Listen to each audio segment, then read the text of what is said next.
What's up guys, Trizzle Trey from TrizzTech&Electronix, and in this video we're unboxing and taking a brief look at the Otterbox Defender case for the Apple iPad mini. Now I'm not a really big fan normally of the Otterbox Defender just because of its bulky size, but I figured that I'd give this one a try for the iPad mini, so let's take a look. Now we're looking at the back of the box here, just has some information about the Defender series by Otterbox, as well as what you can do with this case, as well as the fact that it has a bunch of protection value in this case, which you will see more once we get into this unboxing right now. So we're going to flip this thing over. We're going to slide the Otterbox Defender out of the packaging as soon as we can get into it, that is. So we're going to pop this little tab and we're going to get in here and slide everything out of the box.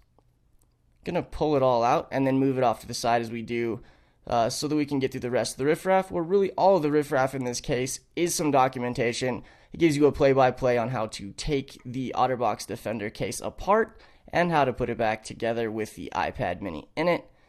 So we're just kind of looking at that stuff. I'm going to take a brief look at how to do this. Now I have sped this up 4 times the normal speed because there is a lot that goes into this, but you guys are going to see that you pull the silicone cover off first. Then you pop apart the plastic screen protector off second, and then it exposes all of the pieces, which we are now back in real time. So you can see all 4 of the pieces. Now we're going to speed it up again by putting the iPad mini into the Otterbox Defender. You slide it into the plastic backing, put the plastic screen protector on, slide it into the silicone case, and then you can slide the plastic protective coating over the front of it, just like so. So that pretty much does it with taking it apart and putting it back together. So with that said, let's take a closer look at the Otterbox Defender itself by going around it just as we do in every case overview on the TrizzTech&Electronix channel. So the first thing you're going to see here when we zoom in is that there is a big pill-shaped cutout for the camera and light sensor. And on the back you have the orientation switch, which is covered up, as well as a volume rocker, which is very reactive. On the back end side you have a circular cutout for the 5 megapixel camera, a reactive switch for the sleep-wake power button, a cutout for the microphone, and a little latch for the 3.5mm jack to keep it covered, as well as a latch on the bottom for the lightning port and exposed for the speakers on the bottom of the Otterbox case. So that pretty much does it with looking around it. It is super protective, but I do want to show you guys one more thing with the plastic protective casing that can go over the front of it for full protection. Also works as a stand to either hold it in a lower configuration for typing, which is actually in the perfect height or angle, I guess you should say, for typing.